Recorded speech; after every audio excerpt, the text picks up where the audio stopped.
everybody. I was going to say Olivia. It's Rachel. And Olivia, and welcome back to the Words Carry Weight podcast. Woo! I'm going by Pippin. Yay! Well, if you can't already tell, today we have two very, very special guests. We're gonna have a pet turtle, and it's gonna name Squirtle, and we're gonna have slumber party with everyone. Let's introduce ourselves. We have, what's your name, sweetie? Bye, Tina. Valentina. And we have Mateo Santiago Bab. Mateo Santiago Bab. So today is a very special episode because we are going to be talking to these kids about the hard-hitting questions. So let's start with love, shall we? Love. Love. Love. Good. Tina is 3 years old. And Mateo, how old are you? I'm 4, and then I'm gonna turn 5 for my birthday. You are so big. All right. So Mateo, can I ask you a question? Yes. Yeah? What do you think love is? Is when you love people, and the people you like is like you don't hit people, and you really love them, and you don't care to do anything with them but hitting. But you only to do fun activities with them. That's beautiful. So you don't hit them, but you do fun activities with them because you love them. Who do you love the most, Mateo? It can be a bunch of people, don't worry. But who are your favorite people that you give love to? The most I love is someone special, but it is every dog in the whole entire world, and every animal, every human. Really? Yeah. That's amazing. Every dog and every human. I love that. Mateo, who do you think loves you a lot? Do you think mommy loves you a lot? Everybody, some people. Yeah. Tina, does mommy love you? Yeah. And how does she show you that she loves you? Because we made Jolly. You made drawings. Jolly. Beautiful. Beautiful. Jolly. Beautiful drawing. Does mommy hug you and kiss you? Yeah. Okay. What do me and Olivia do that makes you feel loved? Well, hanging out with us and hanging out with everybody, other friends, and any people. I'm really excited. You're really excited? So what Mateo's telling us is that kids feel a lot of love when we spend quality time with them.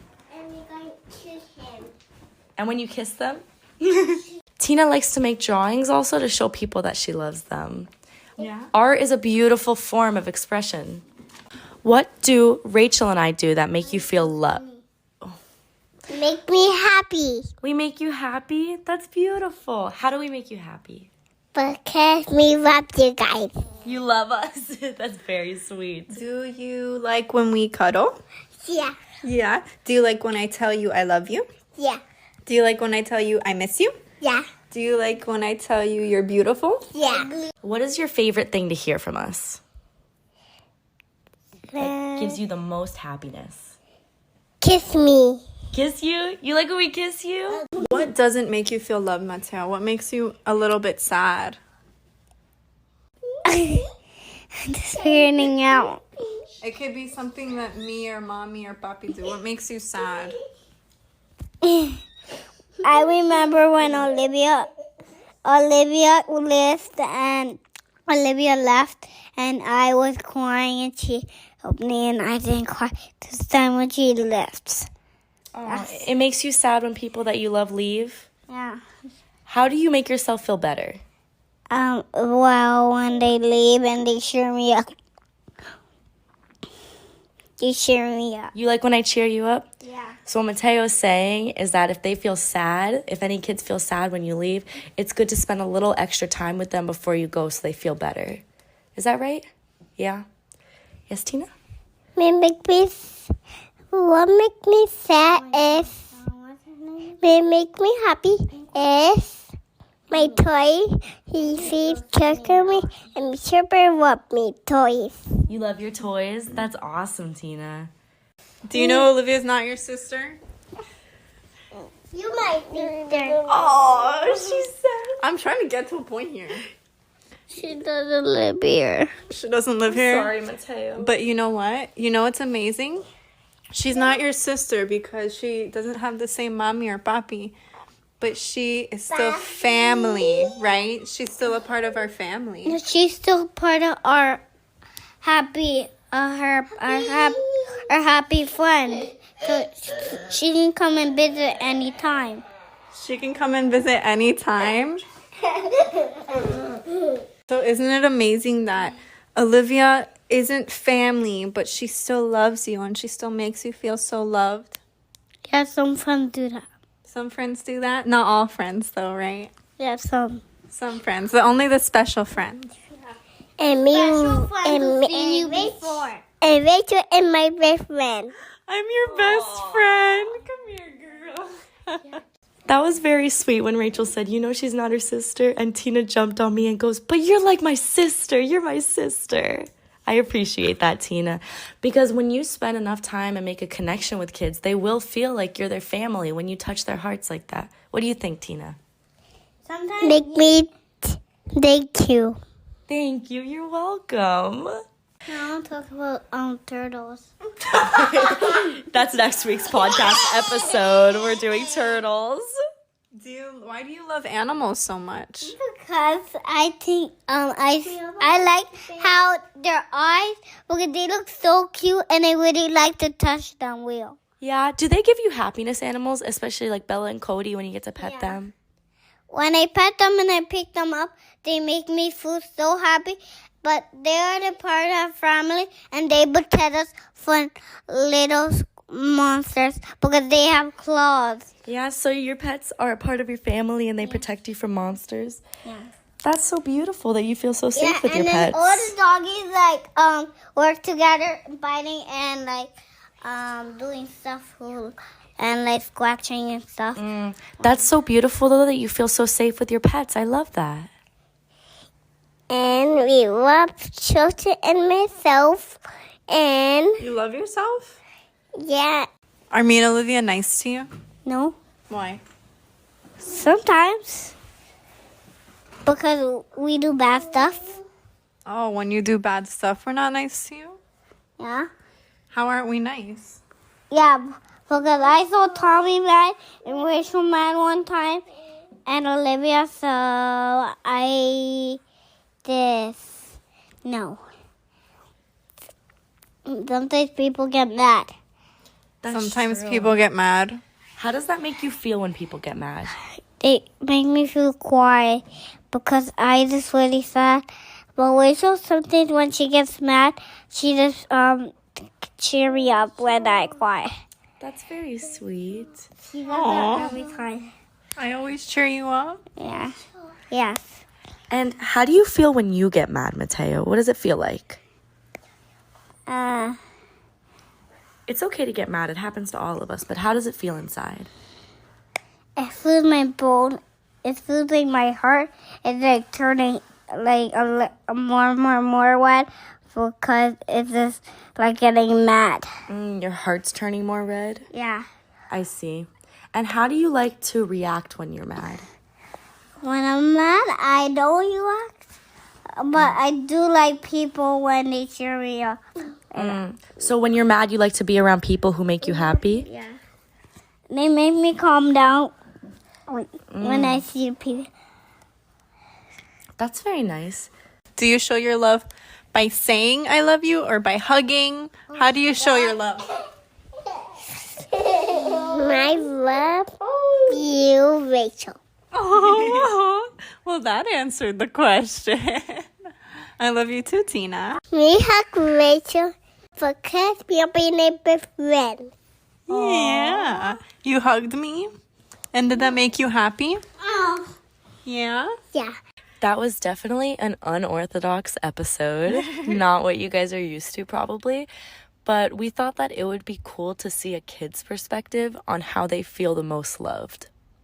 Yeah, I think, they may not be very good at expressing their emotions or thoughts or feelings. We both know. I was just thinking about how at times Mateo randomly will get so philosophical and so deep. Really will, I yeah. think he said stuff to both of us that has just left us shell-shocked. Yeah. And it's like, you don't realize how much these kids are actually absorbing because there's a language barrier. There literally is. They're learning to speak and to articulate themselves and their thoughts and feelings. So you don't realize how much every little action and word actually means to them and how much you're influencing them. Absolutely, I agree. And I think that oftentimes more they show how they're feeling in physical ways, or maybe they'll deal with something where they'll throw a tantrum, and I feel like people throw it, like, brush it off as like, oh, that kid's such a brat, like, they're causing such a scene.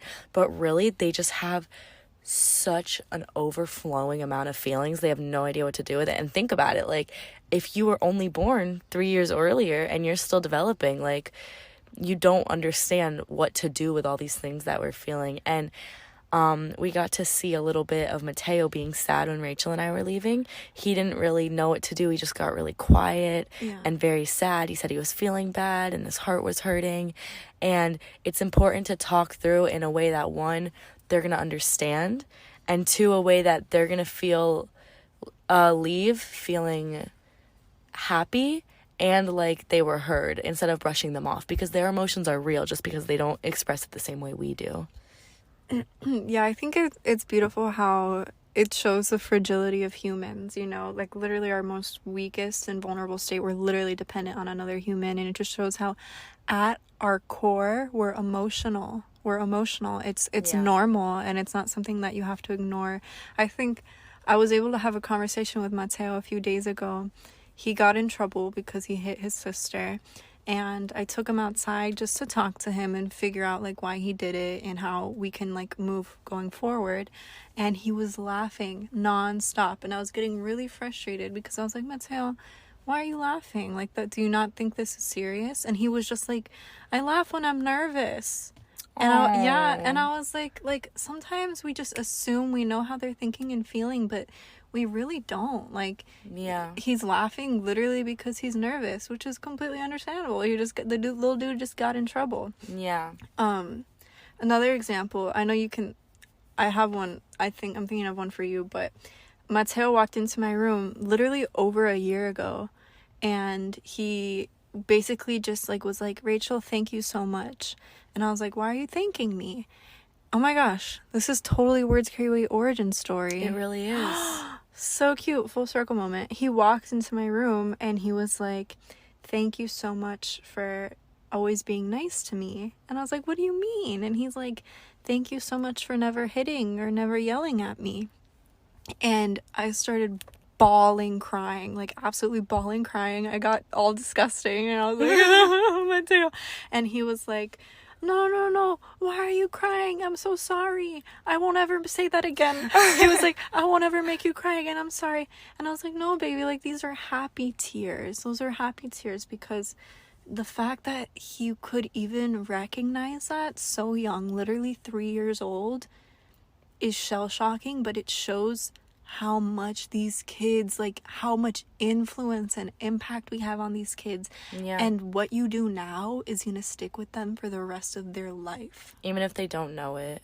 And I think what's also cool is they're at the most innocent stage ever, where they're able to like talk now like full sentences, but they haven't had the conditioning that people our age and older get from society. So you can see their most like innocent and raw views on love.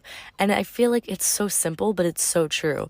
Like what Mateo said at the beginning of us talking to him is, love is doing nice things with the people that you do love.